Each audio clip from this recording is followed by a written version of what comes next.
Shawn, bro, what do you think about my new AR15 setup, man? It's pretty nice. I like that flannel you got there, though. I'll bet that shit's like catnip for the ladies.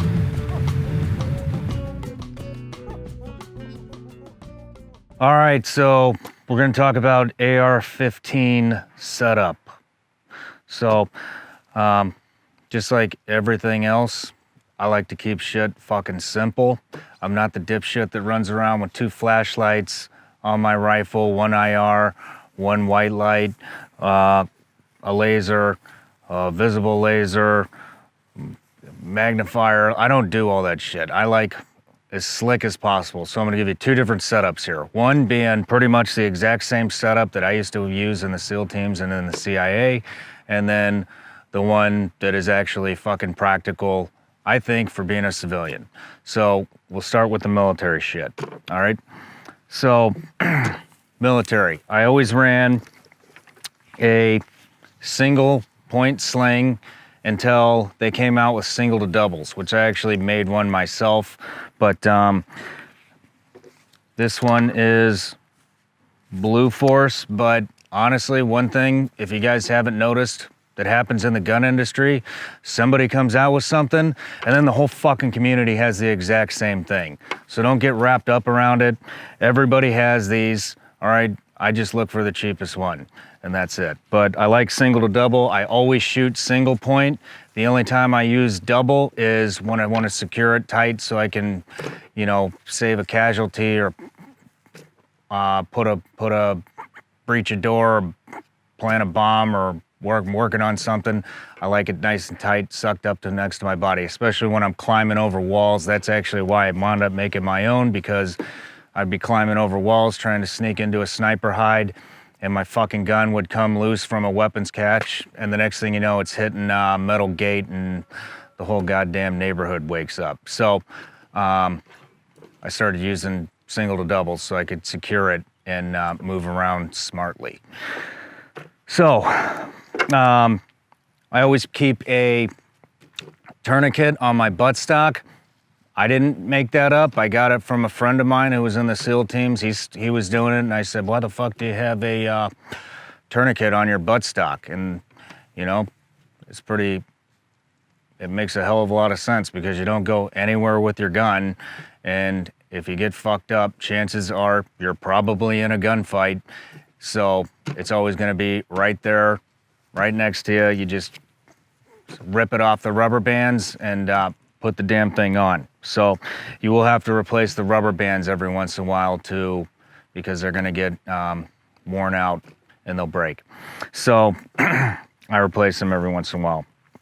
I don't do it anymore. One thing for you newbies that are just getting into shooting, something you can do is actually tape a piece of ear protection, like a little foamy, or just tape, because you want the exact same cheek well every time you shoulder that rifle, all right? Otherwise, especially when you're shooting irons, otherwise you're never gonna have the same, group, because you're getting a different angle on those iron sights. So what I would used to do until I got really good was I would tape a foamy there, and every time I knew that that foamy was right on the corner of my mouth on the buttstock, I knew my head was in the exact same spot every single time. So if you're new and you want to get good with iron sights, I suggest doing that until it really becomes no shit muscle memory. You're not going to get muscle memory if you're shooting 50 different rifles. Pick one, set it up, and keep using it. All right, so one thing, I do change shit out. I don't change shit out very often on my pistol. I do change it out. I upgrade the shit out of a rifle, all right? So have you ever had a charging handle that's real grimy, all right? I think this is Radian. Let me take this off here. All right, never mind. Oh, this is a Geisley. Was that how you say it? This is a Geisley, and it's super smooth, which also helps with malfunctions, all right? Also, it's ambidextrous. Usually, these ARs, they come with like these little shitty charging handles, and it'll rip your fingers up. These ones are nice and big for both righty and lefties, and you can't really miss it. So it's really gonna help when you're, you know, when you gotta use that thing. Moving on, I changed this safety to the 45-degree safety, all right? I really like those. I know some people, they don't like that 90-degree, and a lot of times they come real tight. I'm gonna tell you right now, if you're that guy that's loosening up safeties, you're a fucking idiot, all right? Don't fucking do that shit. I've had people come through my courses and they're doing their own modifications and their safety's loose, and the next thing you know, they're fucking running around with a gun off safe because they tried to do some bullshit, all right? Just keep it, it's tight for a reason. Fucking keep it that way. The reason you do a 45 is because sometimes when you're pushing your thumb down to come off safe, sometimes you'll get it, it won't go all the way up to a 90, all right? So somebody came out with this 45-degree safety. I don't know who. It was a great idea. Just talk to whoever you get your guns worked on by and put that thing in, because it'll speed your initial shots up. But don't fuck with the safeties. You're on your own. Trigger, I think this is CMC flat. I like that. I recommend when you're starting out, stick with the stock trigger. You're gonna improve your shooting with a heavier group, and then when you get good, then you put in a nicer trigger, and you'll be that much better. But there are no fucking shortcuts, just like anything else. If you try to mask all your little errors, you're just gonna be a shitty shooter no matter what the fuck's on your gun. So, you know, another thing with the trigger group and like the safety and the mag release, which is, this is the mag release right here. A lot of times I'll see people and they get this little, I don't even know what the hell you call it, but it's like a little piece of metal and it comes around here, and then your mag release is, and your bolt catch, or bolt release is right here, all right? I think that's just too much shit going on your rifle. It gets caught on stuff, and it just clutters it, okay? If you're an operator, you already have enough shit that you need on this gun, okay? You don't need all the little fucking cool trinkets that, you know, all the range monkeys put on their shit, okay? You don't want that stuff getting caught up on stuff. Sights, moving on to sights. I use two different types of sights, all right? For combat shooting, I like fixed front and rear irons, okay? Because if this thing breaks, or whatever optic I'm using breaks, I don't have to go time out. I need to flip my sights up real quick, all right? I can just go transition straight to irons, all right? I think I've seen one EOTech in all of my days actually break, and it was shot. But I have seen aim points break, not very many, but I've seen a shit ton of other optics break, and the last thing you want to do is be in the middle of a engagement where you have no cover and go time out, I need to fucking put my sights back up. So I like running fixed sights when I'm running a red dot. That way it's just, I can change it, or I can transition right away. Moving forward, these lasers, all right? This is a B.E. Myers Mall, okay? It's got visible and IR, all right? If you don't have nods, here's my opinion on lasers. If you don't have nods, you don't fucking need it, all right? The only time I used a laser, if I didn't have nods, is if I was putting the dot right on somebody's chest, just to let them know, hey, back the fuck off, I mean business. When somebody has a laser on their chest or on their body, they know, like, this might be the end real soon. So they tend to listen. But in civilian life, you probably, you know, don't need to be doing that. So I mean, if you want to waste your money and get, you know, a $3,000 laser, go ahead. But it's not really going to do you any good. However, if you do get one, they make these little switches that go connect to your flashlight and your laser. If you get this B.E. Myers, you really don't need that, all right? It's just an extra piece of something that you put on your rifle that you're gonna have to tape up or zip tie up, because if you don't, then it'll get in the way. It already has these pressure pads. So the way I line mine up is flashlight and then my laser controls, okay? That way I just flip back and forth. If I put that on there, the switch, then I just have extra shit that I don't really need, okay? Now, if you're using the other one, the AT peels that are made, I think they're made by L3, which is actually what I used to use, then yeah, it makes perfect sense because the buttons aren't right in line with the flashlight, okay? So,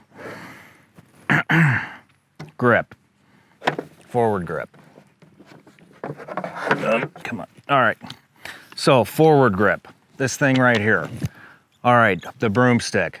I like, for combat shooting, I like the forward grip. I like a metal one because I've seen the plastic ones break. I know Magpul is, and I'm talking about the old school broomsticks. I've seen break. Magpul makes some plastic ones. They're a little bit lighter. I don't think those things are gonna break because they're so short. But I like metal because it's pretty much guaranteed not to fucking break. I could still shoot a C grip if I want to, all right? But basically why I like these vertical grips is when I come through a doorway or if I want to strike somebody, then I have a hell of a lot more leverage with my thumb behind this to drive that thing through whatever's in front of me that I need to drive it through, okay? If I have a C grip like this, I mean, you can just tell right off the bat, if you know, if you're at home and you're watching this and you have your AR-15, just try it. And then try something like this and you'll see the amount of energy that you can deliver to whatever you need to deliver it to is gonna be a hell of a lot more when you have that leverage of your thumb running right behind that, okay? So that's why I like the vertical grips. If I'm not clearing rooms and I'm not in close quarters, then I would probably shoot a C group or a C grip all day long. Flashlights, this one is white light and IR. It's Surefire. Arasaka makes pretty good ones too.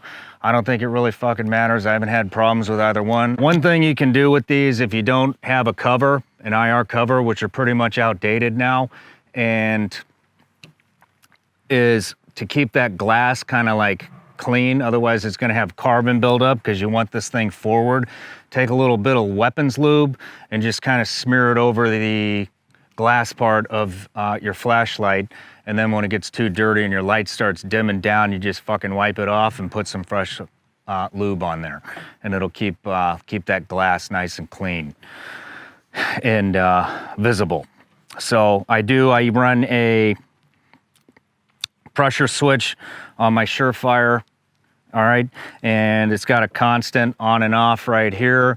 It's got, which I never ever use, but it's got the pressure one right here. So that way it's momentary, all right?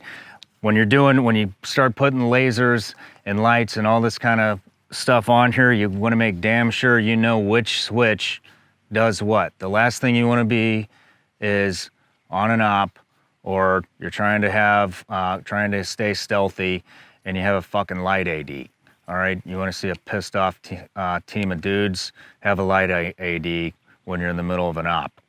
That goes for you law enforcement guys too, all right? So make damn sure you know which switch is which. Same with lasers. You don't wanna have a laser AD either. So keep that thing on IR, keep this thing on IR, and know which switch is which.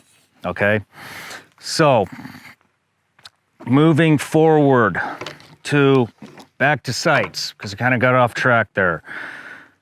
Actually, I think we need to take a fucking commercial break right now.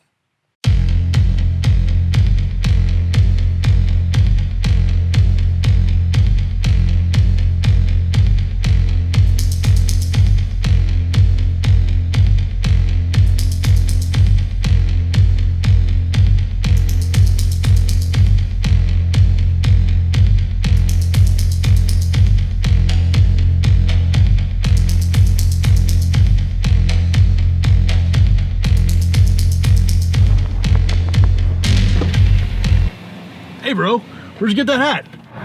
VigilanceElite.com. Thanks, bro. Appreciate it. Roger that. See you later.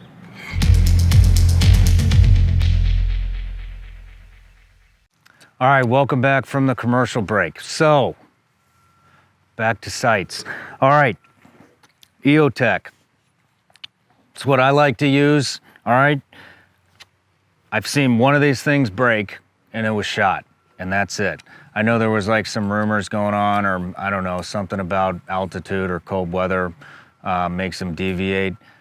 I've been using this thing since 2004, I believe, 2004, 2005, and I always hit what the fuck I want to, okay? So I never noticed anything wrong with them, and I love them. So what reticle do I like to use on my EOTech? I like the night vision setting if I'm going to combat, because we primarily work on nods.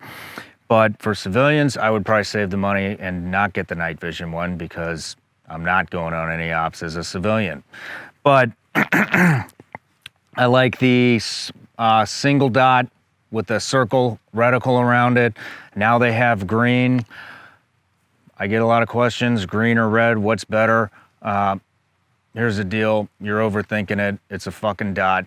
You put it on the target, you pull the trigger, and it gets hit. If you're hunting leprechauns, I probably would not use a green dot. So there it is. All right. When you mount it, I like to mount it right where the rail meets the receiver here, okay? So it shouldn't be out here, all right? Some of these things, look, if you mount it back here, it's to a solid piece of metal. If you mount it up here, sometimes these rails can come loose, which means you just lost your zero, all right? So always mount it back here on the solid piece of metal here, all right? If you're into running the magnifiers, which are awesome, they work.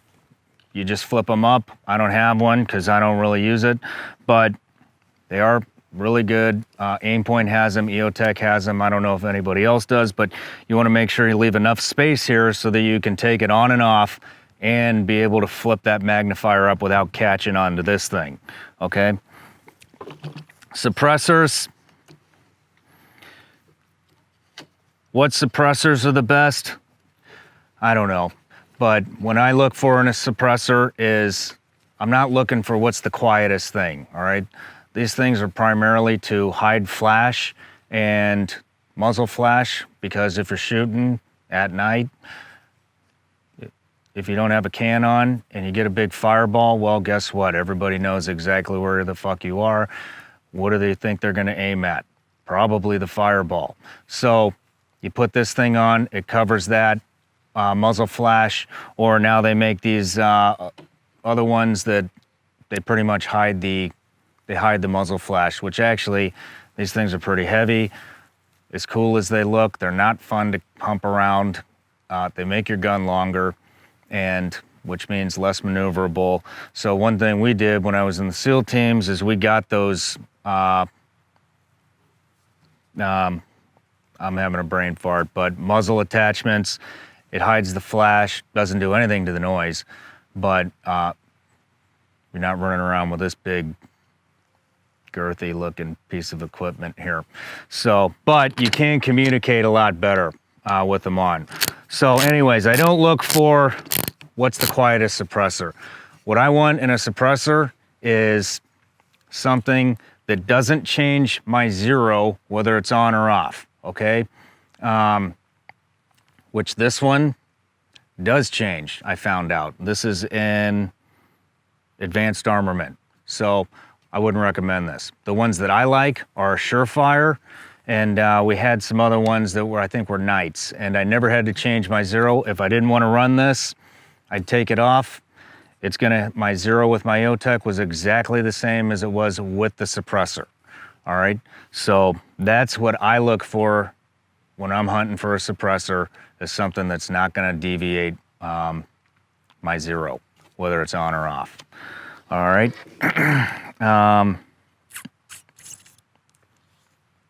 That's about it when it comes to these like a combat setup. One thing I will say, once you figure out the placement, all right, and it's going to vary from person to person, whether you want this forward grip forward or back here, all right. Once you're comfortable and you know where everything is and you don't want to change anything, make sure you Loctite all of this shit on there. Otherwise, it's going to come loose, okay? All right, this is actually the rifle that I like the most that I own. It's the funnest one to shoot, very flat, not the most practical, but it's a war sport. They don't make them anymore. I don't know, but I love this thing. But this is about as simple. I still want to be able to use it if I need to, so that's why I put a flashlight on it. But this is kind of like my fun gun, if that's what you want to call it. But I got flip up sights. All right, if you go flip up, don't get those piece of shit plastic Magpul ones. All right, they fucking break all the time. Spend the extra money. I'm not bashing Magpul because these are Magpul, all right, but they're metal. Just spend the extra 50 bucks, get the metal ones, and they're not going to break, okay? The plastic ones break all the time. So, plus they're kind of wiggly, so you're never going to hold a zero with it. Same thing, I got the Radian charging handle on this one. Keeps it's nice and smooth, it's not grimy. This one has like the super 3-gun trigger from I can't remember who. Same thing, EOTech 36 yard zero flashlight, and I do really like shooting C-grip, just not for combat. So but there it is. And this C-grip actually does take, you can get a little leverage because it has this front hand stop up here to drive force behind. So real simple, you know, nice and clean. Doesn't get in, nothing on here gets in nothing on here gets in my way at all. And honestly, this is what I would recommend to civilians. It's fun to shoot. It's super flat shooting. It's reliable. And it doesn't have all of that bullshit on it that you don't really need as a civilian. But anyways, thanks for watching. Don't forget to subscribe to my channel, and I will see you next week.